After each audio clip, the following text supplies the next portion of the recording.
സ്നേഹഭാരതിയിലേക്ക് ശ്രോതാക്കൾക്കെല്ലാം സ്വാഗതം. നമസ്കാരം. ഇന്നത്തെ അഭിമുഖത്തിൽ നമ്മളോടൊപ്പമുള്ളത് ജിംനാസ്റ്റിക്സ് രംഗത്ത് ദീർഘകാല അനുഭവ സമ്പത്തുള്ള പരിശീലകനായ ശ്രീ ജിതേഷ് ചന്ദ്രനാണ്. ഇന്ത്യൻ നേവിയിലും ഇന്ത്യൻ ട്രാംപോളിൻ ജിംനാസ്റ്റിക്സ് ടീമിനോടൊപ്പവും പരിശീലകനായി പ്രവർത്തിച്ച അദ്ദേഹം നിലവിൽ ബാംഗ്ലൂരുവിലെ ഗോപാലൻ സ്പോർട്സ് സെന്ററിലെ ഹെഡ് കോച്ചാണ്.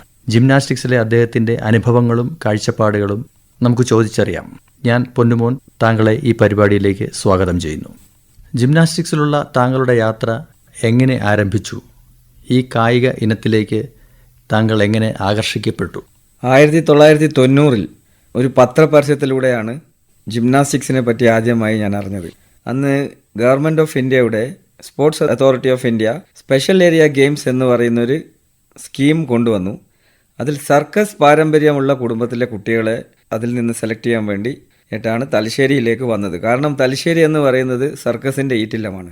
അങ്ങനെ ആലപ്പുഴയിലേക്ക് വാട്ടർ സ്പോർട്സ് പോയി, ഒറീസയിലേക്ക് ആർച്ചറി പോയി, അതായത് ട്രൈബ്സ് ഉള്ള സ്ഥലങ്ങളിൽ. അതേപോലെയാണ് ജിംനാസ്റ്റിക്സ് തലശ്ശേരിയിലേക്ക് വരുന്നത്. അപ്പോൾ നമ്മൾ ആദ്യമായിട്ടാണ് പരസ്യം കണ്ടത്. എൻ്റെ ഗ്രാൻഡ് പാരൻസ്, അച്ചാച്ചനും അച്ചമ്മയും സർക്കസുകാരായിരുന്നു. അങ്ങനെ ഞാൻ പോയി. അന്ന് അവിടെ ഒരു റഷ്യൻ കോച്ച് ഉണ്ടായിരുന്നു.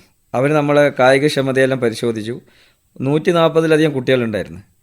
അതിൽ നിന്ന് ഒരു 40 കുട്ടികൾ അവർ സെലക്ട് ചെയ്തു. അതിനുശേഷം വീണ്ടും 6 മാസത്തിന് ശേഷം വീണ്ടും ഒരു സെലക്ഷൻ വെച്ചു. അതിൽ നിന്ന് 40 പേരെ അവർ വീഡ് ഔട്ട് ചെയ്തു, പുറന്തള്ളി. ബാക്കി 20 പേരെയാണ് അവർ വെച്ചത്. വീണ്ടും ഒരു വർഷം കഴിഞ്ഞിട്ട് വീണ്ടും ഒരു വീഡിങ് ഔട്ട് ഇതുണ്ടായിരുന്നു. അതിനുശേഷം നമ്മളെ 6 ആളുകളാണ് ബാക്കി വന്നത്. അവിടെ തലശ്ശേരി സായിൽ 8 വർഷം ഉണ്ടായിരുന്നു. അതിനിടയിൽ കേരളത്തിലെ റെപ്രസെൻ്റ് ചെയ്തു, നാഷണൽ ഗെയിംസ് റെപ്രസെൻ്റ് ചെയ്തു, മെഡലുണ്ട്. പിന്നെ 1999 ആണ് ഞാൻ തലശ്ശേരി സായി വിട്ട് ഇന്ത്യൻ നേവിയിലേക്ക് ജോയിൻ ചെയ്തത്. ഇന്ത്യൻ നേവി ജിംനാസ്റ്റിക്സ് ടീമിലെ താരമായും പിന്നീട് പരിശീലകനായും പ്രവർത്തിച്ച അനുഭവം എങ്ങനെയായിരുന്നു? ഇന്ത്യയുടെ 3 സൈന്യവും, അതായത് നേവി, ആർമി, എയർഫോഴ്സ്, 3ലും ജിംനാസ്റ്റിക്സ് ഉണ്ട്. അത് നിങ്ങൾ ഇന്ത്യൻ ആംഡ് ഫോഴ്സിൻ്റെ ഒരു അവിഭാജ്യ ഘടകമാണ്. അതായത് NDA ആയിക്കോട്ടെ, ഡിഫൻസ് അക്കാഡമീസ് ആയിക്കോട്ടെ, എല്ലാത്തിലും ജിംനാസ്റ്റിക്സിന് വളരെയധികം പ്രാധാന്യമുണ്ട്. ഇന്ത്യയിൽ നിന്ന് എടുത്താൽ തന്നെ നേവൽ ജിംനാസ്റ്റ് ആയിരിക്കും ഏറ്റവും ഫസ്റ്റ് വരുന്നത്. അതായത് സൈനിക തലത്തിൽ ഇന്ത്യയിൽ ഏറ്റവും നല്ല ജിംനാസ്റ്റുകൾ വരുന്നത് സൈന്യത്തിൽ നിന്നാണ്. കാരണം ചിട്ടയായ പരിശീലനം, പിന്നെ എല്ലാവിധ അടിസ്ഥാന സൗകര്യങ്ങളും സൈന്യം നൽകുന്നുണ്ട്. അതുകൊണ്ടാണ് മിലിറ്ററിയിൽ നിന്നുള്ള സ്പോർട്സ്മാൻ കൂടുതലും ഇന്ത്യയിൽ ഉന്നതിയിലേക്ക് എത്തുന്നത്. പിന്നെ താങ്കൾ ഈ നേവൽ അക്കാഡമിയിൽ ഏഴിമലയിൽ വർഷങ്ങളോളം പ്രവർത്തിച്ചല്ലോ. ആ അനുഭവം എങ്ങനെ ഉണ്ടായിരുന്നു?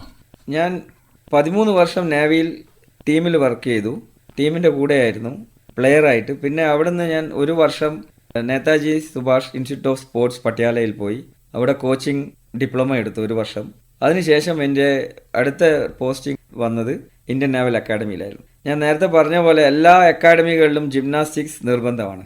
ജിംനാസ്റ്റിക്സ് ചെയ്യിച്ചാൽ മാത്രമേ കാഡറ്റുകൾ അവർക്ക് ധൈര്യം വരും, എന്തിനേയും നേരിടാനുള്ള ആ ഒരു തൻ്റെ ഇടമുണ്ടാവും. അപ്പം നാളെ അവർ മിലിറ്ററി ഓഫീസേഴ്സ് ആകുകയാണ്, നാളത്തെ ലീഡറാണ് അവർ. അപ്പോൾ അവരെ തയ്യാറാക്കുന്നതിന് വലിയൊരു ഘടകമാണ് ഈ ജിംനാസ്റ്റിക്സ്. ജിംനാസ്റ്റിക്സ് അവരെ ബേസിക്സ് പഠിപ്പിക്കും, അവരുടെ മെയ്വഴക്കം, എന്തിനും നേരിടാനുള്ള ആ ഒരു ധൈര്യം, അതെല്ലാം ജിംനാസ്റ്റിക്സ് നേടിയെടുക്കും. ഇതിൽ കാഡറ്റുകൾക്ക് നമ്മൾ കൊടുക്കുന്ന പരിശീലനം എന്ന് വെച്ചാൽ അത് മെഡലിന് വേണ്ടിയുള്ളതല്ല, അത് അവരുടെ ഫിറ്റ്നസ്സിന് വേണ്ടി മാത്രമാണ്.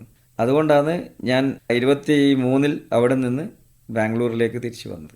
ഓക്കെ, അന്താരാഷ്ട്ര നിലവാരത്തിലുള്ള ഒരു ജിംനാസ്റ്റിക്കിനെ വളർത്തിയെടുക്കാൻ ആവശ്യമായിട്ടുള്ള പ്രധാന ഘടകങ്ങൾ എന്തൊക്കെയാണ്? ഏറ്റവും പ്രധാനമായ ഘടകം എന്ന് പറയുന്നത് അടിസ്ഥാന സൗകര്യം തന്നെയാണ്. കാരണം നമ്മളെ രാജ്യത്ത് ഒട്ടനവധി ടാലൻ്റ് ആയിട്ടുള്ള കുട്ടികളുണ്ട്. പക്ഷേങ്കിൽ നമ്മൾ അവരെ സ്കൗട്ട് ചെയ്യാൻ പറ്റുന്നില്ല.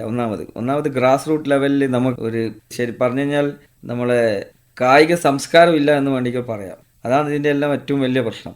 നമുക്ക് 100% ഇന്ത്യയിൽ നിന്ന് ഒത്തിരി ഒളിമ്പിക്സ് ചാമ്പ്യന്മാർ ഉണ്ടാക്കാം ജിംനാസ്റ്റിക്സിൽ തന്നെ. കാരണം ഈ നമ്മുടെ ഇന്ത്യക്കാരുടെ ശരീരഘടന എന്ന് വെച്ചാൽ ജിംനാസ്റ്റിക്സിന് പറ്റിയൊരു ശരീരഘടനയാണ്. ഫ്ലെക്സിബിലിറ്റി കൂടുതലുള്ളതാണ് ശരീരമാണ് നമ്മളത്. യൂറോപ്യൻസിനെയും ചൈനീസിനെയും കമ്പയർ ചെയ്ത് നോക്കുമ്പോൾ ഇന്ത്യൻ കുട്ടികളെ ശരീരമാണ് ജിംനാസ്റ്റിക്സിന് ഏറ്റവും അനുയോജ്യമായത്. പക്ഷെ നമുക്ക് ഒളിമ്പിക്സിൽ ഇതുവരെ ഒരു മെഡൽ പോലും നേടാൻ കഴിഞ്ഞിട്ടില്ല. ഒളിമ്പിക്സിൽ ഇതുവരെ നേടിയില്ല. ഏറ്റവും നല്ല പെർഫോമൻസ് പറയുന്നത് 4ാം സ്ഥാനമാണ്. അതെ, ഒരു പെൺകുട്ടി ദീപ കർമാക്കർ എന്ന് പറയുന്നത്. വോൾട്ട് ഓഫ് ഡെത്ത് എന്ന് പറയുന്നത്, പുഡിനോവ എന്ന് പറയുന്നത് വളരെ ഡേഞ്ചറസ് ആയിട്ടുള്ള ഒരു വോൾട്ടാണ് അവർ പെർഫോം ചെയ്തത്. ഓക്കെ, അപ്പോൾ ഈ കുട്ടികളുടെ ജിംനാസ്റ്റിക്കിലുള്ള താല്പര്യം നമുക്ക് എങ്ങനെ തിരിച്ചറിയാൻ പറ്റില്ല, അവരുടെ കഴിവുകൾ എങ്ങനെ തിരിച്ചറിയാം, നമുക്ക് അവരെ എങ്ങനെ ഈ ജിംനാസ്റ്റിക് രംഗത്തേക്ക് കൊണ്ടുവരാൻ കഴിയും?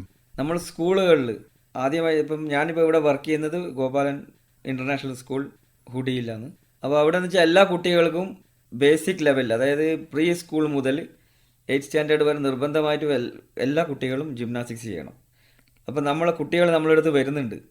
അപ്പോൾ നമ്മൾ അതിൻ്റെ അകത്ത് നല്ലവണ്ണം ചെയ്യാൻ പറ്റുന്ന കുട്ടികളെ നമ്മൾ സെലക്ട് ചെയ്തിട്ട് നമ്മൾ അക്കാഡമിക്കിൽ പ്രത്യേകമായിട്ട് അവർക്ക് വേറെ തന്നെ പരിശീലനം കൊടുക്കും.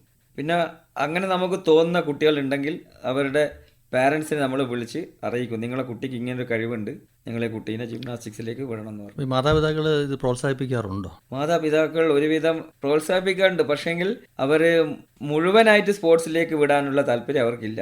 അവർ കുട്ടികളെ പഠനത്തിനെ ബാധിക്കുന്നുണ്ടെങ്കിൽ അവർക്ക് അതിനോട് വലിയ താല്പര്യം ഇല്ലെന്ന് എനിക്ക് മനസ്സിലാക്കിയത്. അപ്പോൾ അതെങ്ങനെ നമുക്ക് ഓവർകം ചെയ്യാൻ പറ്റും?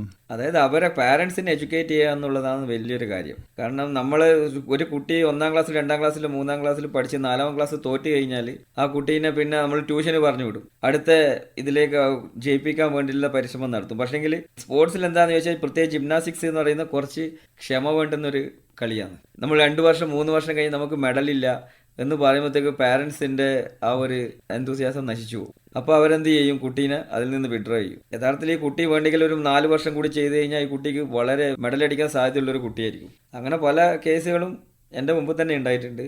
മെയിനായിട്ട് ഞാൻ പറഞ്ഞ പോലെ പാരൻസിനാണ് എഡ്യൂക്കേറ്റ് ചെയ്യേണ്ടത്. നിങ്ങൾ കുട്ടികളെ പരിശീലനം നിർത്തരുത്. പക്ഷേ ഈ പേരൻസിനെ എഡ്യൂക്കേറ്റ് ചെയ്യുന്നതോടൊപ്പം ഈ കുട്ടികളുടെ ശാരീരികമായും മാനസികമായിട്ടുള്ള വളർച്ചയ്ക്ക് ഇത് ഉപകാരപ്പെടുന്നില്ലേ ജിംനാസ്റ്റിക്സ്? അതുകൂടെ അവരെ പറഞ്ഞ് ബോധ്യപ്പെടുത്താൻ പറ്റുമല്ലോ അല്ലേ? 100% ഉപകാരപ്പെടും. ജിംനാസ്റ്റിക്സ് എന്ന് അറിയപ്പെടുന്ന തന്നെ മദർ ഓഫ് ഓൾ സ്പോർട്സ് നാം. ജിംനാസ്റ്റിക്സിന്റെ ബേസിക്സ് ഉണ്ടെങ്കിൽ ആ കുട്ടി പിന്നീട് ഏത് ഗെയിമിൽ പോയാലും ആ കുട്ടിക്ക് വളരെ നന്നായിട്ട് പെർഫോം ചെയ്യാൻ പറ്റും. കാരണം ജിംനാസ്റ്റിക്സ് ആദ്യമായി നമ്മൾ ഫോക്കസ് ചെയ്യുന്നത് ആസ് എ കോച്ച് നമ്മൾ ചെയ്യുന്നത് എന്താ വെച്ചാൽ അവരുടെ motor capacity, motor abilities develop ചെയ്യുകയാണ് ചെയ്യുന്നത്. അതായത് സ്പീഡ്, സ്ട്രെങ്ത്, ഫ്ലെക്സിബിലിറ്റി. അതിൽ നിന്നാണ് നമ്മളെ ശരീരഘടന അനുസരിച്ചിട്ട് അവരെ ആൻഡ്രോപ്രോമെട്രി അനുസരിച്ചിട്ട് നമ്മൾ ആ കുട്ടികൾ എന്ത് ചെയ്യും. ഇന്ത്യയിൽ നടക്കാത്ത കാര്യം ഞാൻ പറഞ്ഞത്, വിദേശത്തെല്ലാം കുട്ടികളെ ഫസ്റ്റ് അവർ വിടുന്നത് ജിംനാസ്റ്റിക്സിനാണ്. അവിടെ നിന്ന് അവർ കുട്ടീനെ സെഗ്രിഗേറ്റ് ചെയ്തിട്ട് അവർക്ക് ശരീരഘടന അനുസരിച്ചിട്ട് അവർ മറ്റുള്ള ഗെയിമുകളിലേക്ക് പറഞ്ഞു വിടും. ഓക്കെ, അപ്പോൾ ഈ മികച്ച ജിംനാസ്റ്റിക് ആകാനായി കുട്ടികൾ ഇപ്പോൾ ഏത് പ്രായത്തിലാണ് ഈ പരിശീലനം ആരംഭിക്കേണ്ടത്? 4-5 വയസ്സ് മുതൽ നമുക്ക് തുടങ്ങാം ജിംനാസ്റ്റിക്സ്. എത്ര ഏർലി തുടങ്ങുന്ന അത്രയും നല്ലതാണ്. 4-5 വയസ്സെന്ന് പറയുമ്പോൾ 3 വയസ്സുള്ള കുട്ടി ചില സമയം കോച്ച് പറഞ്ഞു കഴിഞ്ഞാൽ അവന് മനസ്സിലായി എന്ന് വരില്ല. പക്ഷേ ഒരു 4 വയസ്സെല്ലാം പ്രീ സ്കൂളിലെല്ലാം പോകാവുന്ന കുട്ടിയാകുമ്പം ആ കുട്ടിക്ക് നമ്മൾ പറയുന്നത് തിരിച്ചറിയാനുള്ള ഒരു കഴിവുണ്ടാവും. അതുകൊണ്ടാണ് 4 വയസ്സ് എന്ന് പറയുന്നത്. അതിലും ഏർലി ആയാലും കുഴപ്പമൊന്നുമില്ല. പക്ഷേങ്കിൽ നമ്മളൊരു ഗ്രൂപ്പിൽ കുട്ടികളെ ചെയ്യിപ്പിക്കുമ്പോൾ ചെറിയ കുട്ടികളെ ചെയ്യിപ്പിക്കാൻ ഭയങ്കര ബുദ്ധിമുട്ടാണ്. 4, 5, 6 വയസ്സ് മുതൽ നമുക്ക് തുടങ്ങിക്കഴിഞ്ഞാൽ അടുത്ത ഒരു 10-20 വർഷത്തേക്കുള്ള ട്രെയിനിങ് കൊടുത്തു കഴിഞ്ഞാൽ അവന് ഒളിമ്പിക് പോഡിയം വരെ എത്താമെന്നാണ് ഞാൻ വിശ്വസിക്കുന്നത്. കേരളത്തിലും കർണാടകത്തിലും അതേപോലെ സദേൺ സംസ്ഥാനങ്ങളിൽ ജിംനാസ്റ്റിക്സിന് വേണ്ട ഇതുപോലുള്ള ഇൻസ്റ്റിറ്റ്യൂട്ടുകൾ ഗവൺമെൻറ് തലത്തിലുണ്ടോ? പ്രൈവറ്റ് അല്ലാതെ ഇപ്പോൾ സ്വകാര്യ മേഖല അല്ലാതെ ഗവൺമെൻറ് മേഖലയിൽ ഇതിനത്രയും പ്രാധാന്യം കൊടുക്കുന്ന ഇൻസ്റ്റിറ്റ്യൂട്ടുകളുണ്ടോ? കേരളത്തിൽ ആകെ ഉള്ളത് തലശ്ശേരി സായി സെൻ്ററാണ്.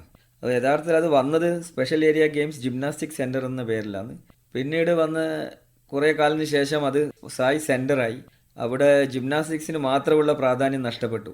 അവിടെ അത്ലറ്റിക്സ് വന്നു, ഫെൻസിങ് വന്നു, റെസ്ലിംഗ് വന്നു, ബാസ്കറ്റ്ബോൾ വന്നു, അങ്ങനെ പല ഗെയിമുമായി. ഇപ്പോൾ അത് ജിംനാസ്റ്റിക് സെൻറ്റർ എന്ന പേരിൽ കേരളത്തിൽ എവിടെയും ഒരു എക്സ്ക്ലൂസീവായി ജിംനാസ്റ്റിക്സിന് വേണ്ടിയിട്ടുള്ള ഒരു സെൻറ്റർ ഇല്ല. പിന്നെ കുറേ ആളുകൾ, കുറേ ജിംനാസ്റ്റിക്സ് എന്തൂസിയാസ്റ്റുകൾ സെൻറ്റേഴ്സ് തുടങ്ങിയിട്ടുണ്ട്. കോഴിക്കോട് എൻ്റെ തന്നെ സുഹൃത്ത് തുടങ്ങിയിട്ടുണ്ട് സ്വകാര്യമായിട്ട്. തിരുവനന്തപുരത്ത് ഉണ്ട് ജിമ്മി ജോർജ് സ്റ്റേഡിയത്തിൽ. അത് കേരള സർക്കാരിൻ്റെ അണ്ടറിലാണ്. അവിടെ കുറച്ച് കുട്ടികൾക്ക് ട്രെയിനിങ് കൊടുക്കുന്നുണ്ട്. അതേപോലെ എറണാകുളത്ത്, തൃശ്ശൂർ, കോഴിക്കോട്, അങ്ങനെ കുറച്ച് സ്ഥലങ്ങളിൽ മാത്രമേ ജിംനാസ്റ്റിക്സ് ഉള്ളൂ. കർണാടകത്തിൽ ഏറ്റവും കൂടുതൽ ജിംനാസ്റ്റുകൾ ഞാൻ യഥാർത്ഥത്തിൽ ഇന്ത്യയിൽ വെച്ച് കണ്ടത് ഞാൻ ബാംഗ്ലൂരിലാണ് ഏറ്റവും കൂടുതൽ ജിംനാസ്റ്റിക്സ് പരിശീലനം ഉള്ള സെൻറ്റേഴ്സ് ഉള്ളത്. അതായത് മൈസൂരിലുണ്ട്, തുംകൂർ, അങ്ങനെ ചുരുക്കം ചില സ്ഥലങ്ങളിൽ മാത്രമേ നല്ല ട്രെയിനിങ് കൊടുക്കുന്ന സെൻറ്റേഴ്സ് ഉള്ളൂ. നമുക്കൊരു ഒളിമ്പിക് ലെവലിൽ എത്തേണ്ടെങ്കിൽ നല്ല അടിസ്ഥാന സൗകര്യം വേണം. മെയിൻ പ്രശ്നം എന്ന് പറഞ്ഞു കഴിഞ്ഞാൽ നമ്മളെ ബഡ്ജറ്റ് തന്നെ വളരെ പുവറാണ് സ്പോർട്സിന് വേണ്ടുന്നത്. നമ്മളെ ബഡ്ജറ്റ് എന്ന് വെച്ചാൽ 400 എത്രയോ മില്യൺ ഡോളറേ ഉള്ളൂ. ചൈനേൻ്റെ $3 ബില്യൺ. അപ്പോൾ അതിൽ നിന്ന് നമുക്ക് മനസ്സിലാക്കാൻ നമ്മൾ സ്പോർട്സിന് കൊടുക്കുന്ന പ്രാധാന്യം. നമ്മൾ സൈനിക തലത്തിൽ നോക്കുകയെന്ന് വെച്ചാൽ നമ്മളെ സൈനിക ഏറ്റവും ഉന്നതയിൽ എത്തിപ്പോയി. കാരണം ഏറ്റവും കൂടുതൽ ഫണ്ട് പോകുന്നത് മിലിറ്ററിക്കാണ്. അതേപോലെ സ്പോർട്സിനും ഫണ്ട് വന്നു കഴിഞ്ഞാൽ സ്പോർട്സും നന്നായി ഇന്ത്യ 1ാം നമ്പറായി വരുന്നതെന്ന് ഞാൻ വിശ്വസിക്കുന്നത്. അടുത്തിടെ ഹോങ്കോങ്ങിൽ നടന്ന 7ാമത് ഏഷ്യൻ ട്രാംപോളിൻ ജിംനാസ്റ്റിക്സ് ചാമ്പ്യൻഷിപ്പിൽ ഇന്ത്യൻ പരിശീലനായി താങ്കൾ പ്രവർത്തിച്ചിരുന്നു അല്ലേ? അതിൻ്റെ അനുഭവം എങ്ങനെയായിരുന്നു? ഇത്രയും കാലം ജിംനാസ്റ്റിക്സ് ചെയ്യിപ്പിച്ചു. പക്ഷെ ആദ്യമായിട്ട് നമ്മൾ പഠിപ്പിച്ച ഒരു കുട്ടി, നമ്മൾ പരിശീലനം നൽകിയ ഒരു കുട്ടി ആദ്യമായിട്ട് ഇന്ത്യ റെപ്രസെൻ്റ് ചെയ്ത് പോകുന്നതും അത് വലിയൊരു ആത്മസംതൃപ്തി തരുന്ന കാര്യമാണ്. കാരണം ആദ്യമായിട്ടാണ് ആ കുട്ടി ഇന്ത്യൻ ടീമിലേക്ക് വരുന്നത്. വളരെ ചെറിയ കുട്ടിയാണ്. ഇനിയും കുറേ അധികം പരിശീലിപ്പിച്ചു കഴിഞ്ഞാൽ അവർക്ക് ഇന്ത്യക്ക് വേണ്ടി അധികം മെഡൽ നേടാനുള്ള ഒരു കഴിവുള്ളൊരു കുട്ടിയാണ്. ഇപ്പോൾ ഈ ട്രാംപോളിൻ ജിംനാസ്റ്റിക്സ് എന്ന് പറഞ്ഞാൽ എന്താണത്? സാധാരണ ജിംനാസ്റ്റിക്സ് തമ്മിലുള്ള വ്യത്യാസം? ജിംനാസ്റ്റിക്സ് എന്ന് പറയുന്നത് ആർട്ടിസ്റ്റിക് ജിംനാസ്റ്റിക്സ് ആണ് എല്ലാത്തിൻ്റെ അടിസ്ഥാനം. ആർട്ടിസ്റ്റിക് ജിംനാസ്റ്റിക്സിൽ നിന്ന് നമ്മൾ പലവിധ ശാഖകളാണ്. അതായത് ഒന്ന് trampoline gymnastics, rhythmic gymnastics, aerobic gymnastics, acrobatic gymnastics, അങ്ങനെ ഇത്രയും വേറെ ശാഖകൾ. ഇതെല്ലാം ജിംനാസ്റ്റിക്സിൻ്റെ ഭാഗം തന്നെയാണ്. ഇതെല്ലാം കൺട്രോൾ ചെയ്യുന്നത് ജിംനാസ്റ്റിക് ഫെഡറേഷൻ ഓഫ് ഇന്ത്യയാണ്. അത് ഫെഡറേഷൻ ഓഫ് ഇൻ്റർനാഷണൽ ജിംനാസ്റ്റിക്സിൻ്റെ അണ്ടറിൽ വരുന്നത്, അതായത് അന്താരാഷ്ട്ര തലത്തിൽ നേരിട്ട് GFI നടത്തിക്കുന്നതാണ് ഈ മൊത്തം ശാഖകൾ. ഈ ട്രംപോളിൻ എന്ന് പറയുന്നത് അത് ഒരു ഇവൻ്റാണ്. അതൊരു ട്രംപോളിൻ നെറ്റ്. അതിൽ നിന്ന് നിങ്ങൾ 10 എലിമെൻറ്റ്, ഡിഫറെൻ്റ് ആയിട്ടുള്ള 10 എലിമെൻറ്റ് ചെയ്യണം. അതിൽ പെർഫെക്ഷൻ, അതിൻ്റെ അകത്ത് നിങ്ങൾ എത്ര ഡിഫിക്കൽട്ടി ആയിട്ടുള്ള എലിമെൻറ്റ് ചെയ്യുന്നു, എത്ര നന്നായിട്ട് നിങ്ങളത് ചെയ്ത് കാണിക്കുന്നത്, എങ്ങനെ ലാൻഡ് ചെയ്യുന്നു, പല വിഷയങ്ങളും അതിൽ മെഡലിന് വേണ്ടിയിട്ടുള്ള മാനദണ്ഡങ്ങളാണ്. ഈ ആർട്ടിസ്റ്റിക് ജിംനാസ്റ്റിക്സ് എന്ന് പറഞ്ഞാൽ എന്താ വ്യത്യാസം? ആർട്ടിസ്റ്റിക് ജിംനാസ്റ്റിക്സ് വാഗ് എന്നും മാഗ് എന്നും ആയിട്ട് തിരിച്ചിട്ടുണ്ട്. വാഗ് എന്ന് പറഞ്ഞാൽ വുമൻസ് ആർട്ടിസ്റ്റിക് ജിംനാസ്റ്റിക്സ്, മാഗ് എന്ന് പറഞ്ഞാൽ men's artistic gymnastics. Men's artistic ജിംനാസ്റ്റിക്സിൽ 6 അപ്പറേറ്റസ് ഉണ്ട്. 6 അപ്പറേറ്റസ് എന്ന് പറഞ്ഞാൽ ഒന്ന് ഫ്ലോർ എക്സസൈസ്, ഒന്ന് pommel horse, rings, vaulting table, പിന്നെ സ്റ്റിൽ റിങ്സ്, പാരലൽ ബാർ, പിന്നെ ഹൊറിസോണ്ടൽ ബാർ, ഇങ്ങനെ 6 എണ്ണം. അതേപോലെ പെൺകുട്ടികളിൽ floor, balancing beam, uneven bar, vaulting table, ഈ 4 ഇവൻ്റാണ്. പിന്നെ ആക്രോബാറ്റിക്സ് എന്ന് പറയുന്നത് കുറേ ആൾക്കാർ കൂടി ചെയ്യുന്നത്. അത് 2 ആൾക്കാർക്ക് ചെയ്യാം, 4 ആൾക്കാർക്ക് ചെയ്യാം, 3 ആൾക്കാർക്ക് ചെയ്യാം. ആർട്ടിസ്റ്റിക് ജിംനാസ്റ്റിക്സ് ഒരാൾ മാത്രമേ ചെയ്യൂ. അത് ഇൻഡിവിജ്വൽ ഗെയിമാണ് ആർട്ടിസ്റ്റിക് ജിംനാസ്റ്റിക്സ്. ജിംനാസ്റ്റിക്സിന്റെ പ്രത്യേകത വെച്ചാൽ നമുക്ക് എതിരാളികളില്ല, നമുക്കെതിരെയാണ് മത്സരിക്കേണ്ടത്. ഇതിൽ സുരക്ഷിതത്വം ഒരു പ്രശ്നമല്ലേ? ഇത് അതിനുള്ള മാർഗങ്ങളൊക്കെ നമുക്ക് കോച്ചിങ് സെന്ററുകളിൽ തന്നെ ഉണ്ടോ? കുറേ അധികം, കാരണം മറിച്ചലും ഹൈറ്റ് ഉണ്ട്, വീണ് കഴിഞ്ഞാൽ വല്ലതും പറ്റും. അപ്പോൾ അതിനെല്ലാം വേണ്ടിയിട്ടാണ് സേഫ്റ്റി ഫിറ്റ് എന്ന് പറഞ്ഞ സംഭവമുണ്ട്. സേഫ്റ്റി ഫിറ്റ് എന്ന് പറഞ്ഞാൽ ആ ഫിറ്റിൻ്റെ അകത്ത് നമ്മൾ ഫോംസ് നിറച്ചിട്ട് ആ കുട്ടികളെ കുറച്ച് ഡിഫിക്കൽട്ടി ആയിട്ടുള്ള കാര്യങ്ങൾ അതിലാണ് ആദ്യം പഠിപ്പിക്കുക. പിന്നെ നല്ല മാത്സ് വേണം, ക്രാഷ് മാത്സ് എന്ന് പറയും. അത് നല്ല സ്റ്റാൻഡേർഡ് ആയിട്ടുള്ളത്. അത് ഇന്ത്യയിൽ നമുക്ക് വളരെ ചുരുക്കേ ഉള്ളൂ. FIG സ്റ്റാൻഡേർഡ് ആയിട്ടുള്ള എക്യുപ്മെന്റ്സ് ഇന്ത്യയിൽ വളരെ കുറവാണ്. അതുകൊണ്ട് സുരക്ഷേൻ്റെ ഒരു ഭാഗം ഒരു പ്രശ്നം തന്നെയാണ്. അതെന്തുകൊണ്ട് ജിംനാസ്റ്റിക്സ് സൈഡ് ലൈൻ ചെയ്യപ്പെടുന്നു എന്നൊരു തോന്നലുണ്ടോ ഈ കായിക രംഗത്ത്? സൈഡ് ലൈൻ ചെയ്യുന്നതല്ല, അത് ഒന്നാമത് ഞാൻ ഇവിടെ ബാംഗ്ലൂരിൽ കണ്ടതെന്ന് വെച്ച് കഴിഞ്ഞാൽ ആൺകുട്ടികൾ കൂടുതലും ഈ ക്രിക്കറ്റിനോടും ഇങ്ങനത്തെ ഗെയിമിനോടാണ് താല്പര്യം കാണിക്കുന്നത്. പെൺകുട്ടികളാണ് കൂടുതലായിട്ടും ജിംനാസ്റ്റിക്സിലേക്ക് താല്പര്യം കാണിച്ചുകൊണ്ടിരിക്കുന്നത്. പൊതുവെ ഒരു അവബോധം കുറവുണ്ട് ജനങ്ങളുടെ ഇടയിൽ അല്ലേ? അവബോധം കുറവുണ്ട്. അത് ഒന്നും കൂടി അതിനെ ഒന്ന് പോപ്പുലറൈസ് ചെയ്യണം. ജിംനാസ്റ്റിക്സിന്റെ പ്രാധാന്യം പലർക്കും അറിയില്ല. അറിയുന്ന പാരന്റ്സുകളാണ് കുട്ടികളെ കൊണ്ട് വന്ന് ജിംനാസ്റ്റിക്സ് ചെയ്യിപ്പിക്കുന്നത്. ഇപ്പൊ നമ്മളെ സെന്ററിൽ തന്നെ ഒരു 160 കുട്ടികളുണ്ട് പരിശീലനം നേടുന്നത്. അതുകൂടാതെ തന്നെ സ്കൂളിൽ നിന്ന് വരുന്ന കുട്ടികളും. ഇന്ത്യൻ ജിംനാസ്റ്റിക്സിന്റെ ഭാവിയെക്കുറിച്ചുള്ള താങ്കളുടെ പ്രതീക്ഷകളും വ്യക്തിപരമായ ലക്ഷ്യങ്ങളും അങ്ങനെ എന്തെങ്കിലുമൊക്കെ ഉണ്ടെങ്കിൽ ഒന്ന് വിശദീകരിക്കാൻ പറ്റുമോ? ഇന്ത്യൻ ജിംനാസ്റ്റിക്സ് ഇപ്പം നല്ല ഒരു പ്രതീക്ഷ നൽകുന്ന ഒരു കാര്യം നടന്നു. അതായത് ജൂനിയർ ലെവലിൽ ഏഷ്യൻ ചാമ്പ്യൻഷിപ്പിൽ ചരിത്രത്തിൽ ആദ്യമായിട്ട് ഇന്ത്യ ജൂനിയർ ലെവലിൽ ടീം ബ്രോൺസും വാൾട്ടിംഗ് ഹോസ് എന്ന ഇവന്റിൽ ഗോൾഡും നേടി. ഹർഷിത് ദാമോദർ എന്ന് പറഞ്ഞ ഒരു കുട്ടി ജൂനിയർ ലെവൽ. ആ ടീം, അതായത് ഇപ്പോൾ ഉള്ള ജൂനിയർ ടീമിനെ നമ്മൾ ഒന്നും കൂടി നന്നായി പരിശീലിപ്പിച്ചെടുത്തു കഴിഞ്ഞാൽ അവർ ഏഷ്യൻ ഗെയിംസിലും ഒളിമ്പിക്സിലൊക്കെ മെഡൽ നേടാനുള്ള. അത് ട്രാംപോളിനാണോ അതോ ആർട്ടിസ്റ്റിക്കിലാണ്? ഓ ശരി. അത് എവിടെ നിന്നുള്ള കുട്ടിയാണ്? ആ കുട്ടി യഥാർത്ഥത്തിൽ അവർ തമിഴ്നാട്ടിലെ കുട്ടിയാണ്. പരിശീലനം നേടുന്നത് ഖേലോ ഇന്ത്യന്റെ സ്കീമിലുള്ള ഉത്തർപ്രദേശിൽ, ഖേലോ ഇന്ത്യയിലാണ്, പ്രയാഗ്രാജ്. ഖേലോ ഇന്ത്യയുടെ കീഴിൽ ജിംനാസ്റ്റിക്സിന് നല്ല പ്രാധാന്യം വരുന്നുണ്ടോ? ഖേലോ ഇന്ത്യ ജിംനാസ്റ്റിക്സ് നല്ല പ്രാധാന്യം കൊടുക്കുന്നുണ്ട് ഇപ്പം അടുത്ത കാലത്തായിട്ട്. ഇവിടെ ഖേലോ ഇന്ത്യയുടെ ജിംനാസ്റ്റിക്സിനുള്ള സൗകര്യങ്ങൾ കർണാടകത്തിലോ കേരളത്തിലോ ഉണ്ടോ? ഇവിടെ ഇല്ല. ഉത്തർപ്രദേശിലാണ് ഇപ്പോൾ ഉള്ളത്. ഉത്തർപ്രദേശിൽ ഒറീസയിലുണ്ട്, ഹൈ പെർഫോമൻസ് സെന്റർ ഉണ്ട്.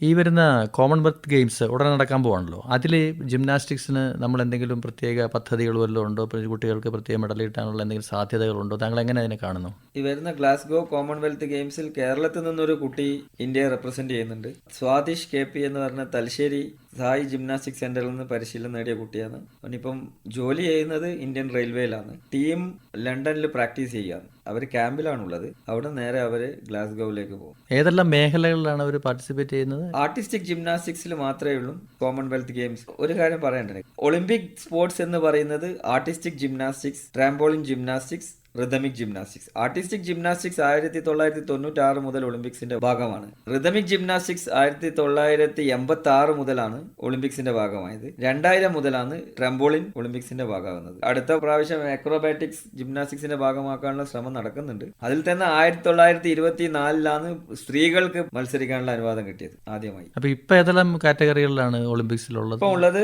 Artistic gymnastics, men's and women's, പിന്നെ റിതമിക് ജിംനാസ്റ്റിക്സ്. റിതമിക് ജിംനാസ്റ്റിക്സ് എന്ന് പറയുന്നത് പെൺകുട്ടികൾക്ക് മാത്രം ഉള്ളതാണ്. അതേപോലെ ട്രാംപോളിൻ ജിംനാസ്റ്റിക്സ്, അതാണും പെണ്ണും. അതേപോലെ ഈ ജിംനാസ്റ്റിക്സ് ഒരു സ്പോർട്സ് ഇവന്റ് ആയിട്ട് തിരഞ്ഞെടുക്കുന്ന ഒരു യുവജനതയ്ക്ക് ജോലി സാധ്യതകളെ കുറിച്ചുള്ള സാധ്യതകൾ എന്താണ് കേരളത്തിലെ, ഇന്ത്യയില്? ജിംനാസ്റ്റിക്സ് ചെയ്ത് വന്ന ഒരുവിധം എല്ലാവർക്കും നല്ല ലെവലിൽ മെഡൽ നേടുന്ന നിലയിൽ എത്തുന്ന കുട്ടികൾക്കെല്ലാം ജോലിയുണ്ട്, ജോലി കൊടുക്കുന്നുണ്ട്. സർക്കാരിന്റെ പല മേഖലകളിലും സ്പോർട്സ്മാനിന് സ്പോർട്സ് കോട്ട റിക്രൂട്ട്മെന്റ് നടക്കുന്നുണ്ട്. അതിൽ ജിംനാസ്റ്റുകൾക്ക് പ്രാധാന്യം കൊടുത്ത് ജിംനാസ്റ്റുകളെ അവരവരെ മേഖലകളിലേക്ക്, അതിപ്പോ നമ്മൾ army, navy, air force, railway, CRPF, ITBP, BSF അങ്ങനെ പറയുന്നത് എല്ലാവർക്കും അവരുടെ ടീമുണ്ട്. CRPFനുണ്ട്, CISFനുണ്ട്. അവരവിടെ കുട്ടികളെ റിക്രൂട്ട് ചെയ്ത് അവർ പരിശീലനം കൊടുക്കുന്നുണ്ട്. ജിംനാസ്റ്റിക്സ് എന്ന് പറഞ്ഞാൽ വളരെ എത്തിപ്പെടാത്തൊരു മേഖലയിലേക്ക് വളരെയധികം വിവരങ്ങൾക്ക് വെളിച്ചം വീശിയ അഭിമുഖമായിരുന്നു എന്ന് കരുതുന്നു. ഈ പരിപാടി പങ്കെടുത്തതിന് താങ്കളെ എല്ലാവിധ നന്ദിയും ആകാശവാണിയുടെ പേരിൽ അറിയിക്കുന്നു. നന്ദി. ഇതോടുകൂടി ഇന്നത്തെ സ്നേഹഭാരതി സമാപിക്കുന്നു. എല്ലാ ശ്രോതാക്കൾക്കും നമസ്കാരം.